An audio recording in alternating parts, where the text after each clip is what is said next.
Welcome to this lecture on botanicals. This is the first in a series of lectures that accompanies Module 4 in Complementary and Alternative Medicine, KHP 3315. In this particular installment, we're going to have 3 scavenger hunt sheet assignments as you progress through the lecture. After this posted lecture, there will be another one on aromatherapy, one on functional foods and phytochemicals. We'll also have a lecture on homeopathy and then a reading assignment on naturopathy. Herbs and supplements are regulated like a food, even though they behave in the body like a drug. In 1994, the Federal Food, Drug, and Cosmetic Act was amended with the passage of the Dietary Supplement Health and Education Act. This was to address standards, or rather lack of standards, for dietary supplements in this country. As a part of this, the Office of Dietary Supplements was established to explore the impact of supplements on health by conducting scientific studies. So that is a good resource for you as you think about different projects that you'll complete in the course and maybe things that you've already looked at. But NIH and the ODS is a great resource if you have questions about different herbal supplements.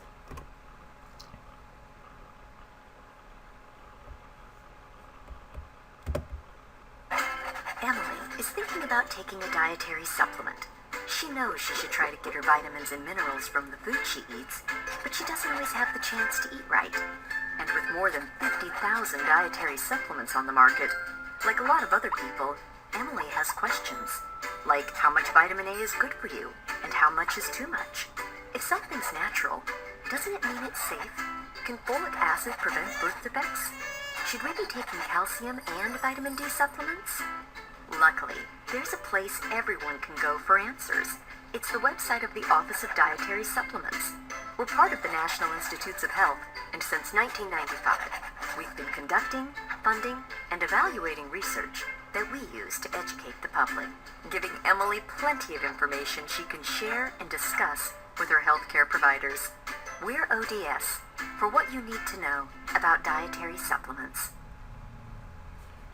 So again, a great resource as you think about what you'll learn in this course and supplements you may encounter in the future. Now grab your scavenger hunt sheets and let's listen to our guest lecturer, Jamie Pope, who is a registered dietitian and instructor at Vanderbilt School of Nursing and a friend who agreed to share her lecture with us. Welcome to week 3.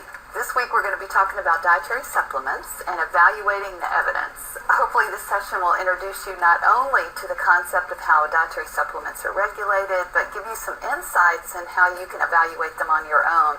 Dietary supplements is a fairly consumer beware industry. And so because of that, we have to be a little more savvy as consumers when considering supplements and when taking supplements. And when we talk about dietary supplements, most of us think of dietary supplements as a bottle, as a pill bottle, that contain capsules or pills, and in most cases that's true. That is kind of the definition of a dietary supplement, that it comes in a capsule form, a pill form, a tablet form, and there are an array of them.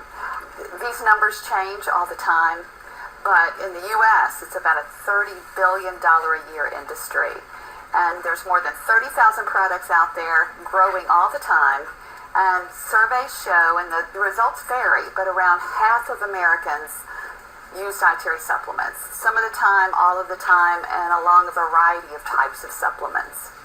When you think about why people take supplements, the main reason is just for general health promotion. They think it'll help their health overall, it'll help supplement their diet for what they might be lacking. Some people take it for very specific vitamin and minerals, for example, vitamin D, calcium, those type nutrients and supplements. Some people take it thinking they'll prevent disease or boost their immunity to prevent infection or illness. And some to enhance physical performance in the athletic circles sometimes, and sometimes just for what we think of as general energy. People also take it to treat certain symptoms that they might be having, and there's a whole array of those, from joint pain and arthritis to not being able to sleep, insomnia, and going back again to that overall kind of energy boost reason too.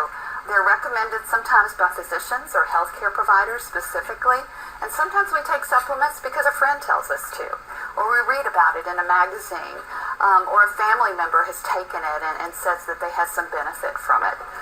So there's a lot of different reasons people take them. What is a dietary supplement? And before we really start into anything, I think that's something that we should look at, is how do you define dietary supplement?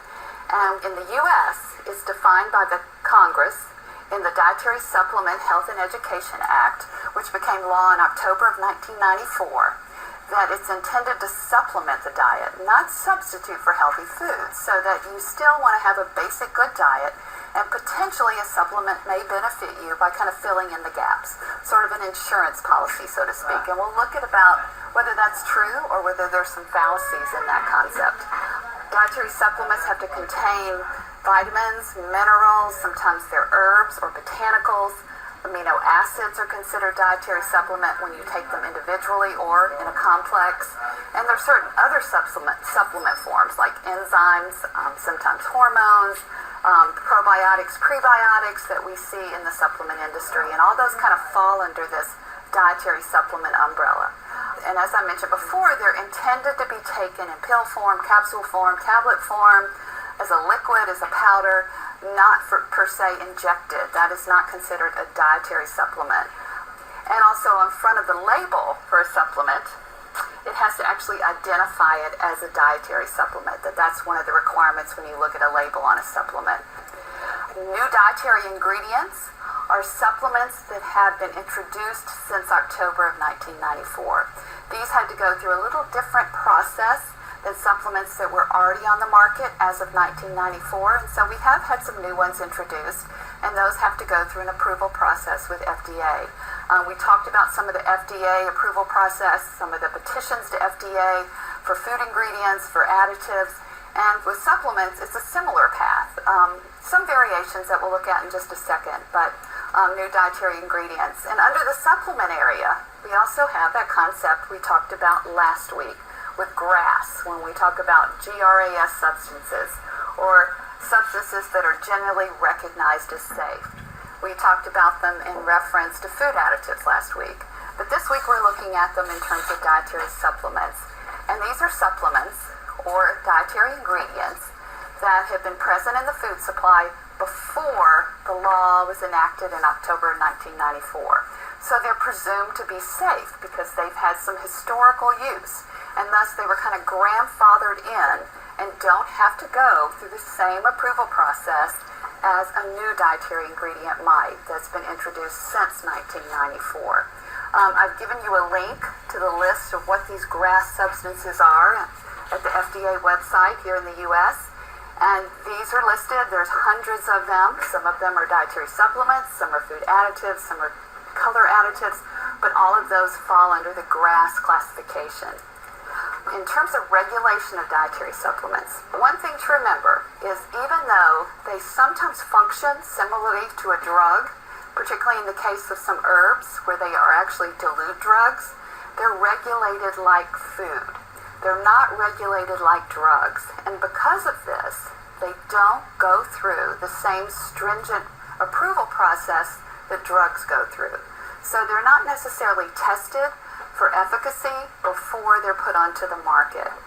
Under the 1994 Act, it was mandated that supplements be safe, that they're unadulterated. That means they're not contaminated with contaminants or other foreign chemicals, that they be properly labeled according to certain guidelines, and that they be produced with good manufacturing practices.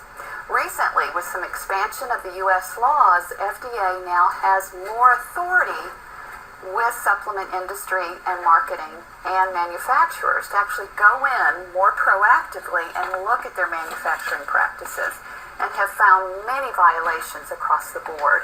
And so this has caused concern both within the supplement industry, to consumers, and to government agencies. And again, we're having to step back and look at this industry and see, what kind of maybe regulations need to be put in place, safety measures, and more stipulations and conditions for manufacturers to assure that their products are safe. Supplements have to be promoted with label information that is truthful. In terms of dietary supplements, they don't have to go through the same provision that drugs do for approval, and they don't have to be shown to be really safe or effective before they're marketed and reach the consumer. So, manufacturers kind of have to demonstrate that there's, no evidence of harm, but they don't have to demonstrate to FDA that these supplements are effective for what they're claimed to be effective for. Once a supplement is marketed, FDA does have authority to pull that supplement if safety issues are well-founded or if the supplement is mislabeled. But this has not happened often. In the last decade, ephedra was pulled from the marketplace because of safety concerns, and there's a growing list of supplements and herbs that are of concern and that FDA is looking into based on consumer complaints, certain issues, but it has to be a pretty big deal for FDA to actually pull a supplement from the market. So again, this reinforces that kind of consumer beware aspect of dietary supplements. In terms of regulation for dietary supplements, FDA does not currently require, certainly on their end, testing for safety, testing for effectiveness, or testing for how they might interact with other supplements, drugs people might be taking, other vitamins and minerals. So this is not required before a supplement goes on the marketplace. There's no real provisions in the law for FDA to approve supplements for safety or effectiveness before they get out to the consumer. And when we look at new supplements coming into the market, new dietary ingredients, manufacturers have to let FDA know about 75 days in advance that they're going to introduce this supplement. And they have to provide the government with evidence that the supplement is reasonably expected to be safe, that there's not going to be harm done to consumers, and that at the dosage they're recommending, that it's safe for consumers to use. However, the manufacturer does not have to demonstrate to FDA that the supplement's going to do what they claim it's going to do, that it doesn't have the impact that the supplement may be advertising, that is not part of what manufacturers have to do. So a lot of the responsibility in terms of supplements falls back to the manufacturer in terms of showing its safety, indicating to FDA the dosage levels, that is not coming from FDA. And FDA doesn't go in and take dietary supplements, go to a lab and test them. And they don't do studies that actually look at supplement effectiveness. Now those studies are going on, but those are going on in private universities, at medical centers and other institutions, and NIH may be sponsoring some things, but out of FDA, no. So a lot of this is coming out of the manufacturing industry. And FDA really can only take action if the evidence is very strong that the supplement's not safe, and if there's research to show that, not necessarily that it's not doing what it says, that doesn't give FDA authority to pull it, but if it's not safe, or if they've mislabeled it, that it can be temporarily pulled from the marketplace. In terms of dietary supplements too, manufacturers are expected to show the safety of the ingredients in the supplement and that what they say on the label is accurate. If they're saying that it contains vitamin D, for example, that what's actually in that supplement is vitamin D. Now, testing by independent labs shows that this isn't always true, that some supplements on the market that are supposed to contain one thing don't contain either any of that ingredient or very minimal amounts, and that there's other types of fillers or other ingredients in these supplements, and that it's not necessarily accurate. But FDA isn't testing all supplements to make sure they have what the label says they have. Also, the declared contents matches the container contents, so that when you say in the list of ingredients on a supplement label, which looks similar to the one that you might find on a food label, that everything matches up. Finally, just to talk a little bit about the label in this session, FDA's requirements for dietary supplements label has to have the name of the product, including the word supplement. It has to have the net quantity of the contents, the name and place of the business of the manufacturer of the supplement, the packer or distributor, and how that supplement is to be used in terms of, the serving, in terms of dosage, in terms of times per day, and those type guidelines. And when you look at a supplement label, it does look similar to a food label, and some are going to be more extensive than others, dependent on what's all in it. This one is a multivitamin, so it's going to have a lot of listings in terms of all the ingredients because it has multiple vitamins and minerals on it. Single supplements may have a much more amended label because it only is going to have one primary ingredient. So labels are going to look a little different, but they all are to follow a similar format. So just to summarize some of the key aspects of what Jamie's shared with us, a dietary supplement is a concentrate, metabolite, constituent, or extract of a vitamin, mineral, or botanical or amino acid. It's intended to supplement, and it can be administered in any way except for injection, and it must be labeled as such. And then, of course, she talked about the different claims that can be made, health claims, and structure function claims. And as she said, FDA doesn't test them to prove that they actually work. It only gets involved if the supplement is determined to be unsafe, or there's a false claim made on the label. And so you can see, again, some of the claims that are allowed. So in 1999, there was some changes a little bit. And so the label now, since that time, must clearly indicate the name, its intended use, the ingredients listed, appropriate serving size, percent of daily value if that's applicable, manufacturer, some sort of point of location of origin, and what the active ingredient is. If it's a blend, then the total weight of that blend and the components must be listed. Again, after 94, they have to provide some evidence that it's safe, but they don't really have to prove that it's effective.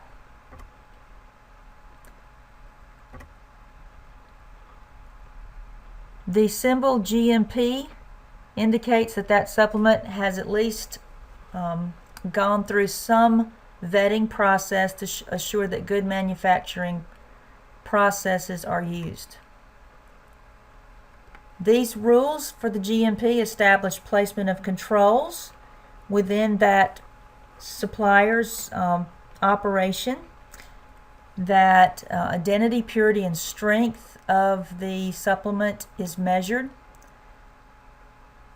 The design of the physical plant is considered, because anyone could actually make a supplement in their home and sell it, but they wouldn't earn the GMP seal of approval. Final product testing, usually from an independent lab, is required of a GMP symbol product. Safe handling of consumer complaints and record maintenance. Now this applies to foreign and domestic products. So here's a good example of a recent consumer fraud. The Federal Trade Commission got involved when the makers of green coffee extract that was featured on the Dr. Oz show claimed that their product induced weight loss, but there was absolutely no evidence that that was true. If we look at some of the most commonly used vitamin mineral supplements in a 2007 health interview survey, we see that fish oil was pretty popular, followed by glucosamine, echinacea, flaxseed, ginseng, some combination proprietary blends, ginkgo, chondroitin, garlic, and coenzyme Q10. And this is pretty much still the same as far as the top 10 supplements that are taken besides vitamins. There may be different percentages, but they dominate on the store shelves. Here are some common reasons that people take supplements. Number one is pain. This is followed by anxiety, high cholesterol, to treat colds or infections, boost the immune system. Some take it for headache or migraines, which comes right back under pain. A lot of people take supplements for insomnia. Melatonin is a popular one. Ginkgo has been taken to improve memory. Supplements are taken to improve energy or just promote good health, or maybe even to prevent other diseases. The students should study tables 7, 1, 2, and 3 in the text for information that you see here. There are tables that talk about what's the common supplement, what is it commonly used for, what is the proposed mechanism of action, and we don't always know how they work or even if they work. And then, of course, very important is any clinical implication. What are the side effects? What are the drug interactions? What are the precautions that should be taken if someone is taking the supplement? And as a healthcare professional, again, this is where you would want to call upon your skills as a professional to review what that person's taking and find out if there are any concerns. There is potential for drug interactions because, as I said at the beginning, botanicals are food, but they behave like drugs in the body. Statistics tell us that 80% of people over the age 50 take at least one prescription drug. 20% of people over age 50 take 5 prescription drugs. Anytime a person is taking 5 prescription drugs, that is the cut point for what we call polypharmacy. And so the risk of drug-drug and drug-nutrient interactions is very high because all medicines have side effects. More than half of these groups of people are also taking supplements. So there is potential for clinically significant interactions based on the studies. 21%, as many as 46% of study participants were at risk. Pharmacokinetic reactions involve absorption and metabolism pathways. 78% of supplements interact with cytochrome P450 enzyme system in the liver. This is the enzyme system that metabolizes drugs. So if you are taking a supplement, that supplement could bind those systems so that more of the drug actually gets into the patient's bloodstream and can cause a toxic overdose, or that supplement might bind the medication so that none of it gets to the system. So there's just all sorts of unknowns. In some cases, we do know whether the supplement is a potentiator or an inhibitor, but this is something that needs to be considered. For example, perhaps you've heard that patients should not consume grapefruit while taking a certain medicine. Grapefruit contains a chemical that affects the enzyme system in the liver that metabolizes certain drugs. So just like with the grapefruit, many supplements can impact the ability of the liver to process prescription drugs. This is why it's so important to find out what patients are taking. In a pharmacodynamic reaction, the effect of the herbal could be additive or antagonistic. In other words, it could augment what that particular drug is doing, or it could be antagonistic. Perhaps the medication that is most affected by other supplements would be cumin and warfarin. This is a very common blood thinner. Heart disease is our #1 killer in the United States, so many people have had heart attacks, or they've had stents placed in their heart, or they have pacemakers or other cardiac surgeries, and they're at risk for blood clots, and they take this very popular drug. But there are over 150 different supplements that can affect the action of that single popular prescription medication. So here are some professional and consumer websites for information on dietary supplements that you can go and find out if there is an interaction. This is a great slide to keep on hand, again, as you do homework assignments, but also as you work with patient populations. In Table 4, here are some great open-ended questions for the healthcare professional to ask their patients. What are you currently taking? Many will report their medication, but they might not report that they're taking a supplement, or they might not even consider what they're taking as a supplement. Perhaps they're drinking an herbal tea, or maybe they're using a topical or an inhalant. The patient needs to be probed for this type of information. The practitioner needs to know the dose and how they're taking it, why they take it and when, who recommended the product and where they learned about it, and if it's working or if there are any potential problems. Now we're going to stop and take a virtual tour of the Auburn University Medicinal Plant Garden. Be sure and grab your scavenger hunt sheets.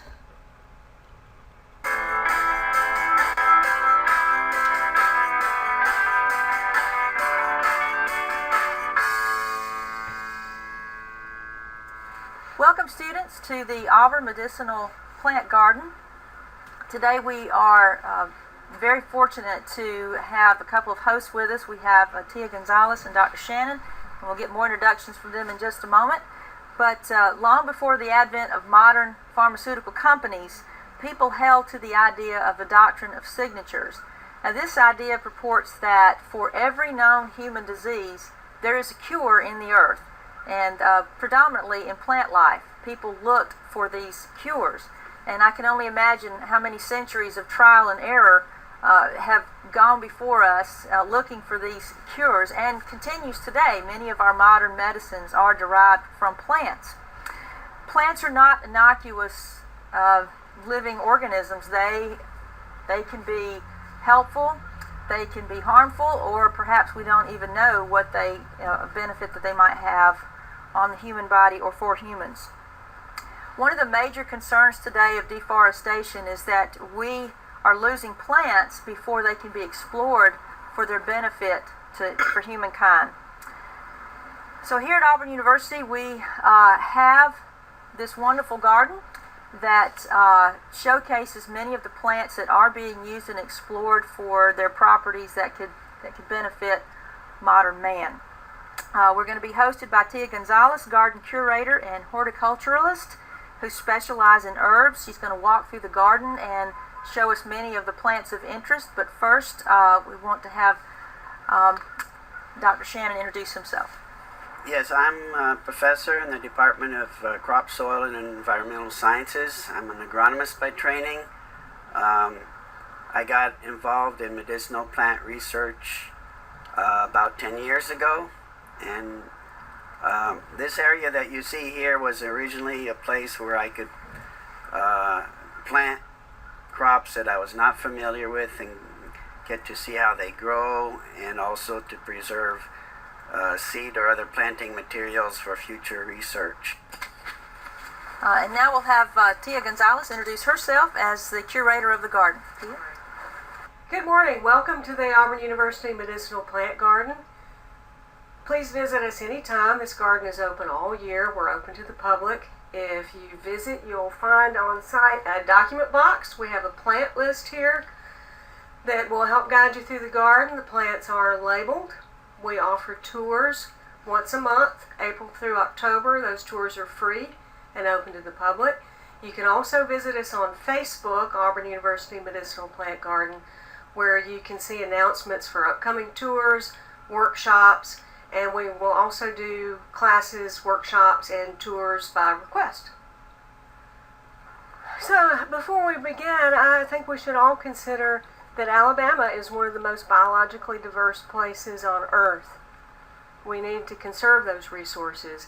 The plants that we see here are representative of many continents. Many of them are native to the United States, or the southeastern United States in particular, but we should value our plant diversity. Now here we have a European introduction. This is plantain, Platain, and that is Plantago lanceolata. This is not to be confused with the banana-looking thing that you buy in the grocery store. An important note here is that if you're ingesting something, using it for medicine, or eating it, you need to be certain of its identity. You need to understand the scientific name and not use the common name. If you use the common name, you're going to be using bananas on bee stings, and trying to fry this in oil. This plant came to us from Europe with the early European settlers. They brought it as a first aid plant. This is excellent for cuts, burns. I use it in particular for insect stings. You take 2 or 3 leaves and chew them thoroughly, swallow the juice. That, for me, will help prevent my trachea from swelling when I get bee stung.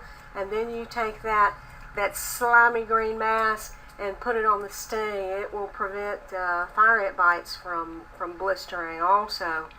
Ironically, this plant is common in most lawns that are not treated with herbicide. So you've got this at home. It just doesn't look as good as ours because you're not watering and fertilizing it. Plantago lanceolata is very common. You usually find it in very compacted soils where people walk. In fact, we didn't plant this. This used to be the pathway, the grassy pathway into the garden, and the plantain preferred to grow here because of the compacted soil. So we just cleared out around it, and here we have our own little plantain garden. This is Plantago lanceolata. Also, the Plantago obovata is very common. The lanceolata is more common in the full sun areas, and the obovata is more common in the shady, moist areas. And as the name would imply, the obovata has a more rounded leaf, but it still has the parallel venation that this has. Okay, I'll put that in my pocket just in case I need it later.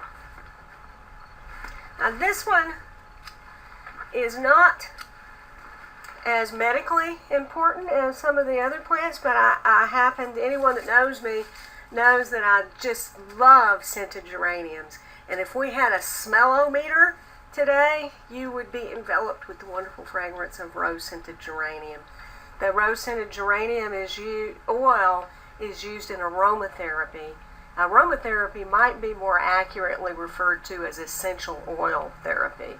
So aromatherapy is not just smelling bacon cooking and feeling happy. Aromatherapy is using the oils distilled from plants such as this rose-scented geranium.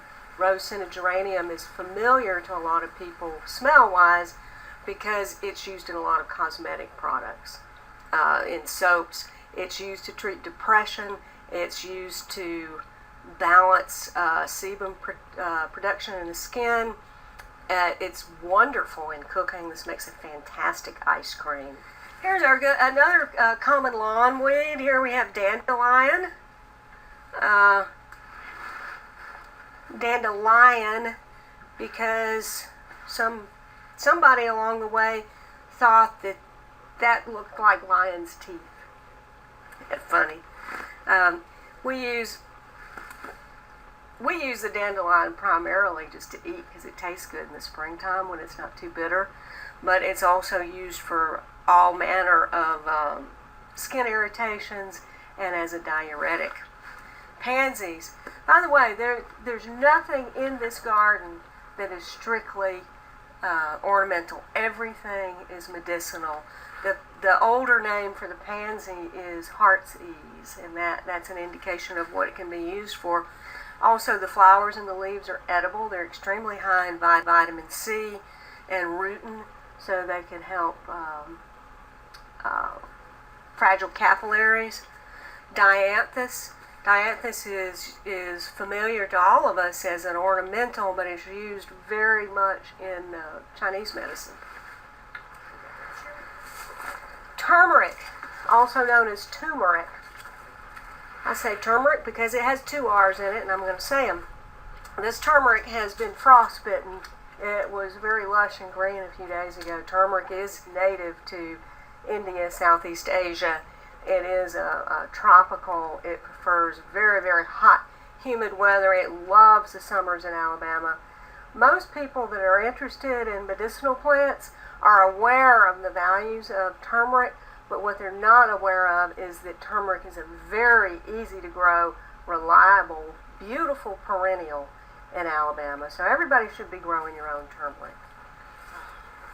In fact, we'll be doing a turmeric cultivation workshop in February if anybody wants to know how to harvest your own. will come out to the field and dig the turmeric. The part that is used medicinally is the rhizome. Let's see if I can pull one up. I should have done this earlier. There. Okay, this is not a mature rhizome. I can dig some up and show you in a little while, but it is the rhizome that is used. The rhizome is used in cooking. It's familiar in curry powder. It's what makes Indian curries orange. Curry is a blend of spices, so turmeric is one of the spices that's most commonly used in curry. There's some other curries that don't have turmeric in them, but the orange curries are that color because of the turmeric. Typically, the darker colored rhizomes are higher in curcumin. The lighter colored rhizomes are lower in curcumin. The turmeric medicinally is used to treat all manner of inflammation. That could be inflammation of the brain that might lead to depression or Alzheimer's. That could be inflammation in the digestive tract that could cause irritable bowel syndrome or Crohn's disease. That could be inflammation in the joints that cause arthritis or tendinitis. So any kind of inflammation in the body, turmeric is your friend. And it's also quite delicious. People think turmeric is spicy because they associate curries with hot food, but curries are hot because of the presence of chili peppers, not because of the presence of turmeric. Turmeric is very mild, and the fresh turmeric root is very easy to integrate into your most familiar recipes. Don't be afraid.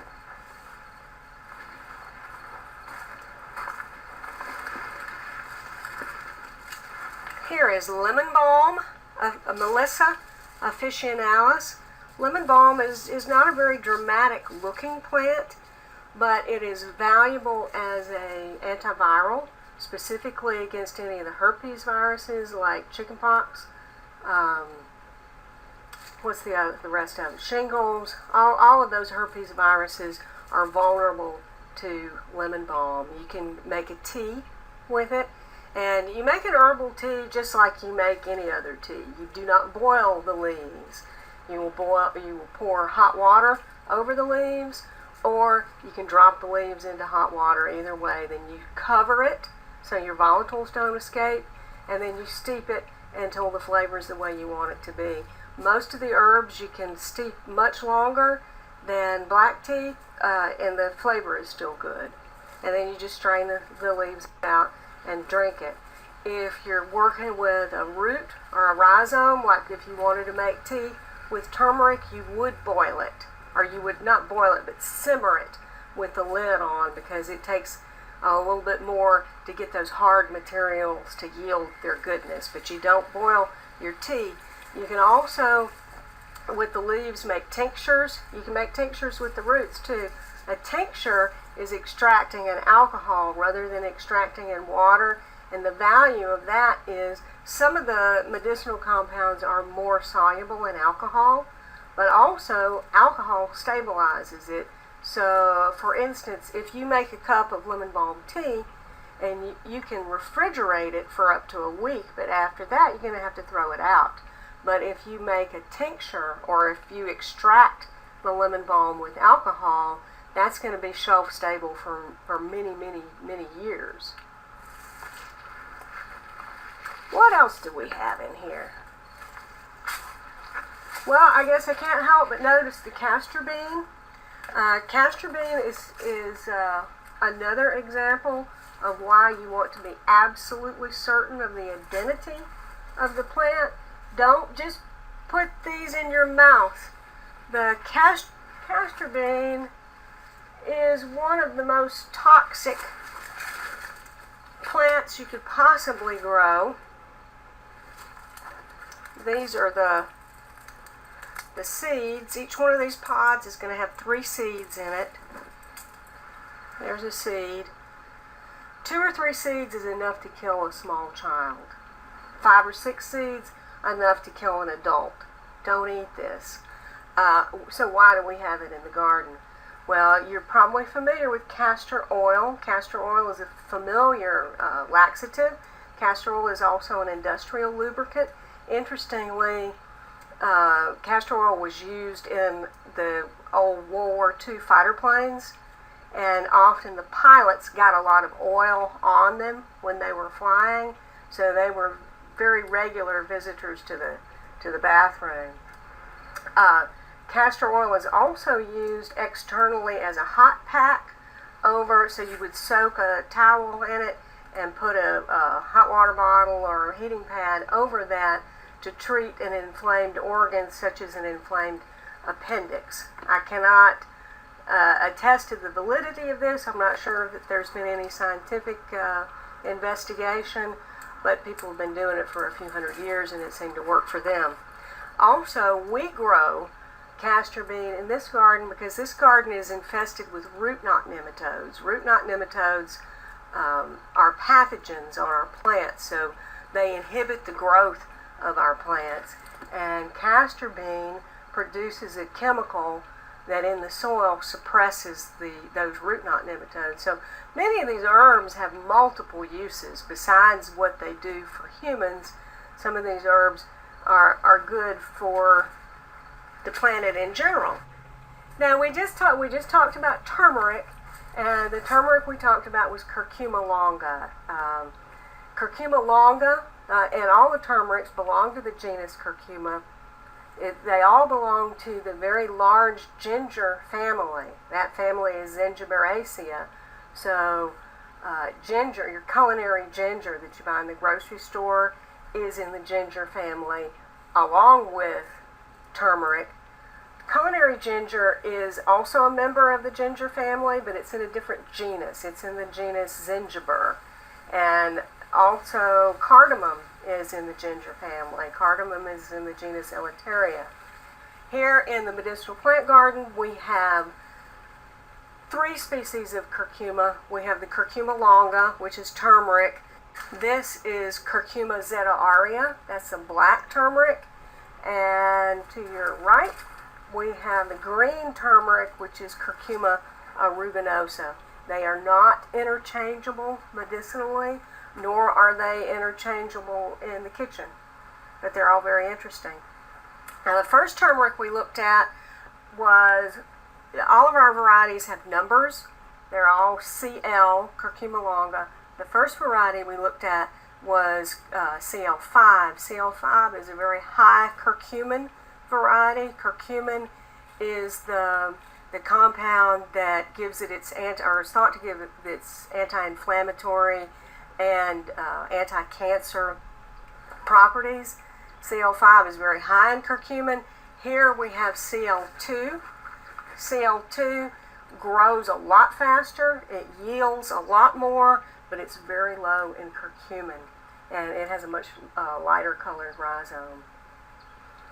Let's see, what else? Here, the plant is not very pretty anymore. The frost got it. But this is a fascinating plant that every home gardener in Alabama should grow. This is Hibiscus sabdarifa. Hibiscus sabdarifa. In Spanish, it's Flor de Jamaica. You can find this in any of the Latin markets dried, but it's very easy to grow your own. Most people grow it for these red calyces. If you buy it in the market, it will be labeled hibiscus flowers, but it's really not the flower, it's the calyx. So the flower comes first. The flowers only last for 1 day. Then after the flower closes down, these calyces fold down over it. They swell up, and then you get the little fruit on the inside, which is a little bit like a little round okra. And the reason for that is that okra is also in the hibiscus family, and so is cotton.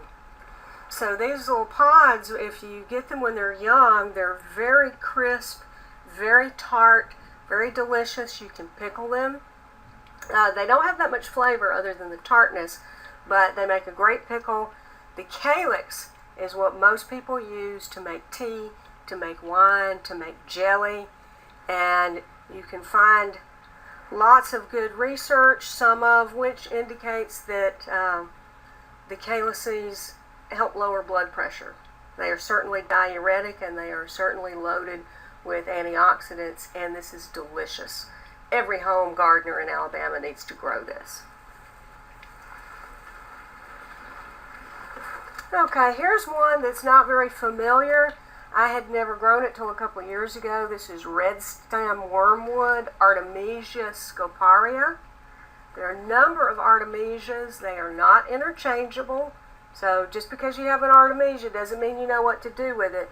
This scoparia, I have not really studied so much yet, but what attracted me to growing this was its ability to treat antibiotic-resistant staph. That's interesting enough. So let's move back this way. Oh, wait, sorry. We better come over here and look at the digitalis. Okay, and once again, to stress that you know the proper identity of a plant before you ingest it or use it on your body. Here we have digitalis, also known as foxglove. This is a source of digitalis or digitoxin. This is a widely prescribed heart medication. It is very toxic. It has to be monitored. Blood levels have to be monitored very carefully. It's very useful, but it's also very toxic at the same time. Notice that nice, fuzzy, beautiful leaf. Look next to it. People get these mixed up. This is digitalis. This is comfrey, Symphytum officinale. Comfrey, comfrey's a whole other thing. Many people drink comfrey tea. Comfrey is also used externally to heal all manner of burns and wounds. There's some controversy about using it internally because it contains, I'm not going to say this right, pyridolazine alkaloids. Those PAs are associated with some liver toxicity in very high doses. But that is extremely controversial. You can do your homework and make your own decision. But I myself have ingested plenty of comfrey tea to no ill effect. I would never ingest digitalis tea unless I wanted to either be violently ill or die. So you need to be certain of the identity. People have died because they ate digitalis thinking it was comfrey. Always be sure of the identity of what you're consuming. Not just the scientific name, but is that really that plant? And then here we have some functional foods. We have kale, and we have some very frostbitten basil. But the kale, kale is a very popular functional food now. Here we have mustard. That's with the purple leaf. And then we have some beautiful Swiss chard, which has been dined on vigorously by our resident voles.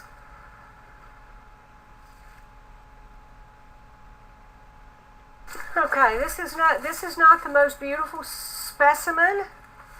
This is totally frosted.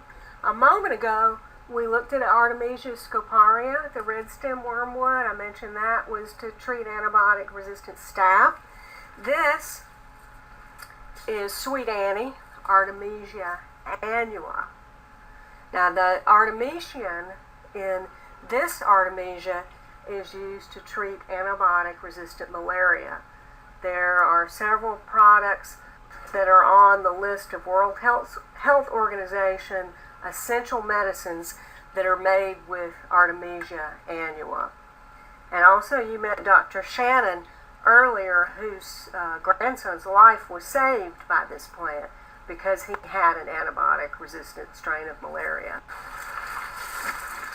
So many gardeners grow this plant for crafting. And if your smell-o-meter was working, you would smell that this is quite fragrant.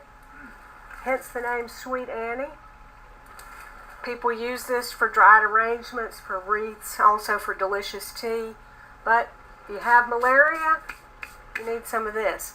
You can also, if you drink enough Sweet Annie tea daily, you can also use it as a prophylactic for malaria. And next to it, we have sweet goldenrod, that's Solidago odora. Solidago is the genus that all goldenrods belong to. We have over 50 species of goldenrod in Alabama. They're all different, and they are not the plants that cause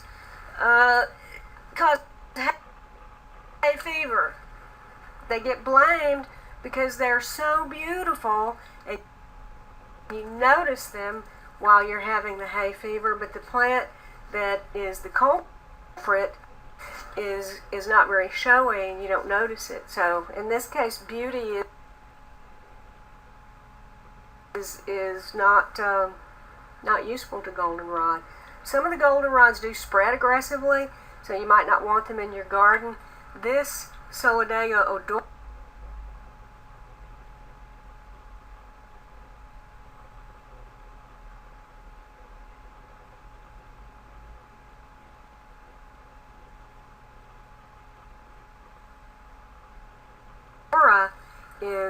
does not spread vigorously by the root system.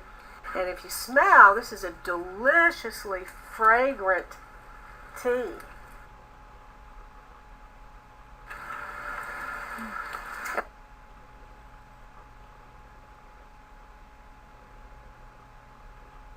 And also the goldenrods are host for a number of pollinators and for some of our lepidopterans, so they're very useful.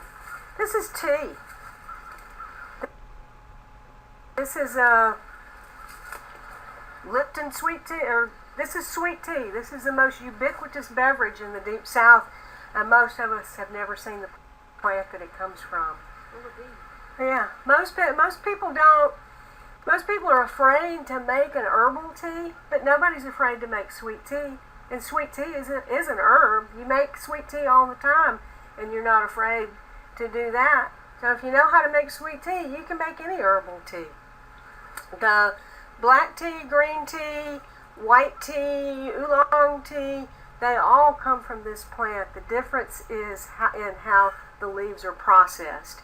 And yes, the honeybees really favor these flowers, and most years this will be one of the only things that's blooming in the garden at this time of year, so the honeybees feast on it. But as you see, we've got a number of other flowers present right now, and the honeybees still favor this Camellia sinensis. So you're familiar with the Camellia sasanqua and the Camellia japonica, but for whatever reason, not familiar with this Camellia sinensis. I find that very ironic. It's a really, really attractive and easy to grow plant. We have several species of marigold in the garden. They're all used medicinally. They're all used in different ways. I'm not entirely sure which marigold this one is. The seeds, somebody brought me the seeds from Ecuador. This is Texas tarragon, also known as Mexican mint marigold. This one is native to South Texas, Mexico, and Central America. It's used as a substitute for French tarragon, but it also has some medicinal uses. And interestingly, I've never investigated this aspect of it, but Timothy Leary did some work with this as Albert Hoffman did some work with this as a hallucinogen. Now, I've had plenty of tea made with this, and before I knew that. And also the Aztecs would blow the dried powder of this Texas tarragon, or Tagetes lucida. And the lucida part makes me wonder why it was named lucida. But they would powder this and blow it into their sacrificial victims' faces. I don't know. Yeah. Thank you. Here we have one of the last flowers of the season. This is Monarda didyma. This variety is Jacob Klein. Monarda didyma can be pink, lavender, red. This particular variety, Jacob Klein, is selected for these beautiful, intensely red flowers, which are favored by hummingbirds. These are also really favored by all manner of bees and butterflies and other pollinators. Makes a delicious tea. You can use it to season game with. All this and all of the other Monarda. There are about 15 species in this genus, Monarda. All of them are native to North America, and as far as I know, all of them were used medicinally by the Native Americans, all for different purposes. This is one of our favorites in the garden because it blooms for so long. This garden isn't just for humans. This garden is also for pollinators, and this plant blooms for a long period of time. It's very attractive to the pollinators, and we can use it for tea and for seasoning. Monarda didyma. That's Jacob Klein. Here's another Monarda. This is Monarda fistulosa. You can see that it did have some very nice flowers. This has a pale lavender flower. It doesn't bloom as long as the Monarda didyma, and as you can see, it's not as resistant to powdery mildew. Many of the Monardas, if they're stressed, get powdery mildew, which is what we have. But again, this one has got a more oregano-like taste. And since we're talking about oregano, let's go to some of the other oreganos. And sometimes this is even referred to as Mexican oregano. We have 3 plants, none of which are related, that are commonly called Mexican oregano. There again, we have another lesson on verifying the identity of your plants, particularly if you're going to consume it next year. So, a little bit about oregano. This is to tie in with we were just talking about the Monarda fistulosa, which is sometimes referred to as Mexican oregano. Here's the common oregano. If you could smell this, you would smell that this smells just a little bit more oregano-like than grass. It is virtually flavorless. You see it's restricted to a pot because it's a very aggressive grower. So we want to just keep it in one spot. In contrast, this is Italian oregano, and were you able to smell this, it would smell deliciously like pizza with a sweet,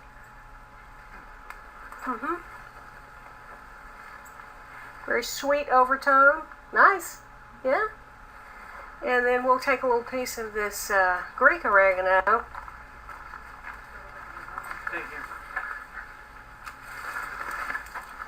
Okay, here's some Greek oregano, and these last 3, the common oregano, the Italian oregano, and the Greek oregano, they're all in the genus Origanum. They're all Origanum vulgare, but they're different varieties, and there is a lot of difference. Now, oregano is familiar to all of you as a culinary herb, meaning something you use in food. But oregano is also a very potent medicinal. Oregano oil in particular can be quite toxic because it is so strong, but it's a very, very strong antifungal and has a number of medicinal uses. And here we have, this one is often called Cuban oregano. You don't have to be a botanist to look at that and know it's not related to the oreganos that we just looked at. Scientific name, Plectranthus, and I'm not going to try to pronounce that. Used medicinally, more so in Southeast Asia. Here we have another type of Mexican oregano, and That one is Lipia graveolens. And then we have one more Mexican oregano, Poliomyntha longiflora.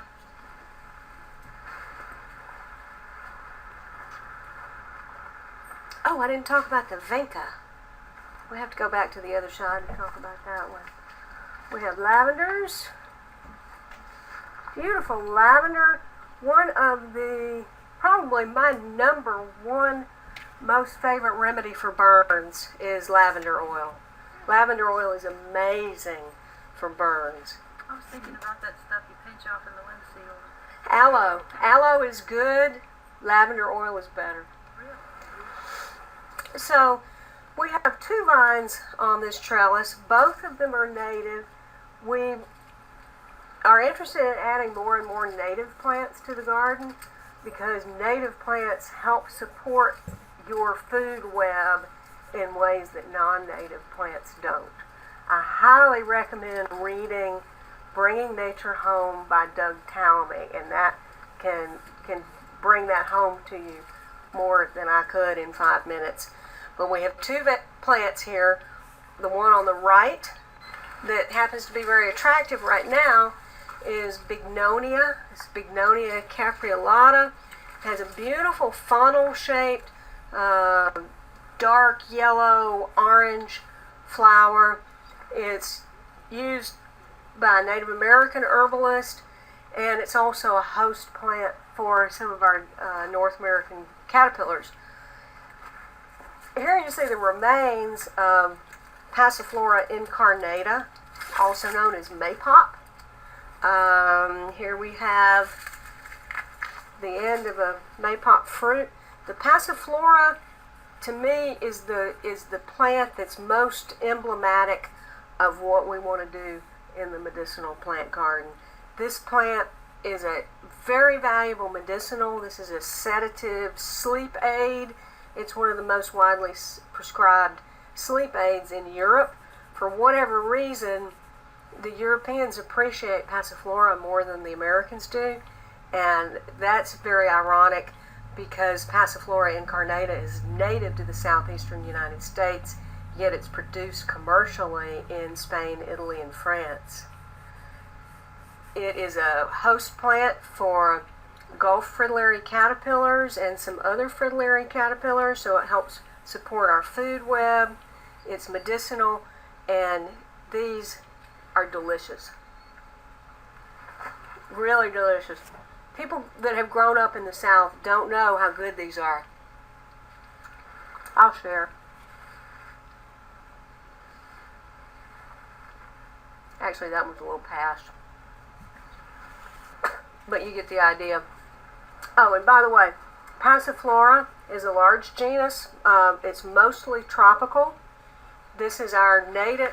We only have a couple of native Passiflora, but this is one. So I suggest that you grow the native Passiflora and not the exotic ones. Remember, we talked about a couple of artemisias already. We talked about Artemisia scoparia, and we talked about Artemisia annua. The Artemisia scoparia for antibiotic-resistant staph, the Artemisia annua for antibiotic-resistant malaria, among other things. This is Artemisia absinthium, and the clue to its use is in the name, absinthium. This is one of the herbs that used to be used in the manufacturing of absinthe. Anyway, thank you, Ms. Gonzalez, You're very welcome. for hosting our class today and showing us your lovely garden, and it's a great opportunity for the students to see this. Thank you so much. I enjoyed it very much. Thank you for the opportunity to share the garden. You guys come back anytime. Thank you. And you guys can visit anytime. So hopefully you guys enjoyed that video presentation and you were able to complete your scavenger hunt worksheet. I've also provided some color photos of the different plants that Ms. Gonzalez showed us while on the tour, and you can get a better look at those. One final lecture, so grab your scavenger hunt sheets and listen to Jamie Pope once again lecture on herbals. In this session, we're going to talk about herbal supplements, which fall under the classification of dietary supplements, but have some unique attributes. Oftentimes you hear people talk about dietary supplements or herbs, but herbs fall under the dietary supplements, but we'll look at some of the particular considerations. This is just a short history of medicine, just kind of a tongue-in-cheek one. That around 2000 BC we were saying, here, eat this root, and then 1000 AD, this root's heathen, here, try this prayer, and 1850 AD, that prayer's superstitious, drink this potion, and then around 1920, that potion's snake oil, here, swallow this pill, and then 65, this pill's ineffective, here, take this antibiotic, and then 2000, the antibiotic's artificial, here, eat this root. So that we've kind of come full circle in terms of how we perceive, wholesomeness, natural foods and such. When you look at herb supplements, in the field of medicine, they are actually thought of as kind of diluted drugs. They're crude drugs. Many drugs have a plant origin or a vegetable origin. They're utilized for the treatment of disease states, to either maintain health, attain health, or even prevent disease. Herbal supplements are regulated by FDA, just as all dietary supplements, as foods, not as drugs, and they don't undergo the same stringent approval process as drugs, although they have sometimes a minimized or diminished effect of a drug because they are oftentimes actually diluted drugs in some cases. Many herbs contain toxins in addition to what the useful components are. So you have to be a little more cautious with that with herbal supplements because not only the manufacturing process, but inherently what some of these plants may contain in addition to what is considered to be the supplemental aspect of these drugs.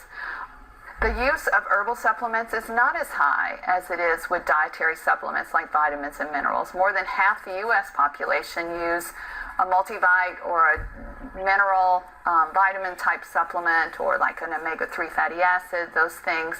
And about 20% or more use some type of herbal supplement. There's about 550 herbs with about 1,800 different botanical names.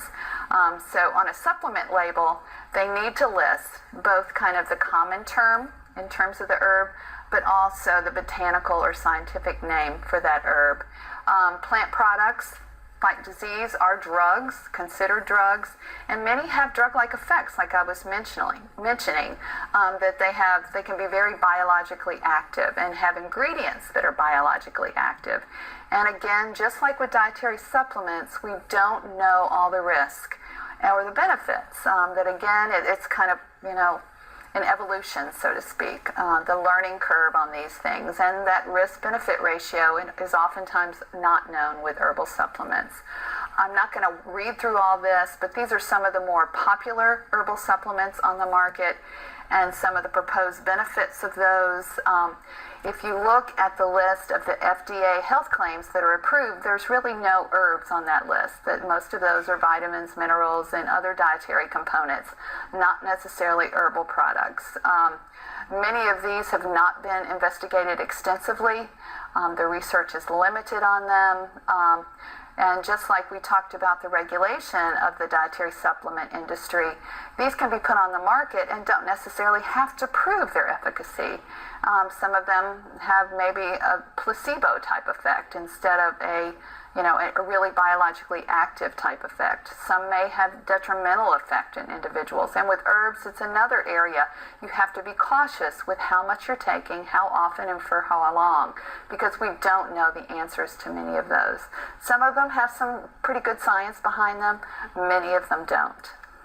They do have active ingredients, and that we don't know all the aspects of the risk and benefits of herbal supplements, and that different factors should be considered in terms of the impact on health. Not only, like I've mentioned, the amount and how long you take it, how much you take, those factors, but also the age and the health of the user. And by that I mean, say for example, an aged individual hears something about a certain herbal supplement or herbal supplement blend that has certain promises, and they take that supplement. Well, if they have at all a compromised health status, they may be more vulnerable to some of the negative aspects or effects of that herbal supplement than, say, a younger individual that's in a better health status.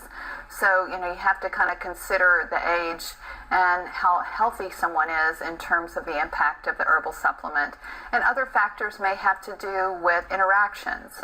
Since herbs are kind of diluted drugs, they may have even more impact or more interaction with other medications that individuals are on. So, healthcare providers need to be very aware when they ask about what medications people are taking, to also ask them about supplements and herbal supplements and what they might be taking, because of that potential interaction and a potential effect, whether it be an additive effect to other medications or detrimental effects in terms of how that interaction might impact not only other drugs but other nutrients. So all those kind of considerations. There are some potentially beneficial herbal supplements, and there's a few listed here. Some are used more widely in, say, Europe or other parts of the world than in the U.S. in terms of some of these very, quote, legitimate uses. They may not have as strong an impact as some of the prescription drugs that have some of the same disease states or issues that are prescribed, but may help. We do know, for example, that ginger can help with motion sickness. We do know that in some countries, St. John's wort is used for depression. And again, though, with some of these, the evidence is not conclusive, and studies are sometimes inconsistent. And garlic may have a modest effect on lowering cholesterol, supplemental garlic. So, these are just some of the potential benefits. And when you choose your supplement, you can certainly choose an herb supplement to investigate as well if you're interested. One that you might take or you've considered taking. Now, there are some that potentially may be risky. This is just a list of some of the ones FDA warns against. Many of these are still on the market. The only one that was pulled from the market in the U.S. was ephedra, just after reports of actual death related to it, heart-related issues with ephedra, that it was banned from being used as a supplement in the U.S. The others are being investigated, looked at, but we have stopped short of a ban in this country on these, so they're still on the market. So again, it's a consumer beware on some of these, and the manufacturers don't necessarily have to put on the label some of these issues. So you have to be cautious in using herbal supplements. So I hope that looking at dietary supplements in the context of how they're regulated, some of the studies, some of the contraindications, some of the potential benefits, all the things that we've looked at in terms of not only vitamin mineral supplements, but herbal supplements and some of the others, will help you not only understand the supplement industry a little better, but also make you a better consumer when you're considering supplementation, or maybe considering supplementation in a patient or client. And hopefully through the project, some of the other things we've talked about, that you're going to know where to go for good information. And again, on the discussion board, please share with us resources in other areas of the world that you have found helpful, or maybe that you wonder about. You have to be cautious about sometimes using the manufacturer's website as your source of information, because of course they're trying to sell their supplement. Doesn't mean that they're putting up false or misleading information, but you have to also compare that to the actual evidence, and hopefully some of this information we've looked at has helped you do that. So be supplement savvy.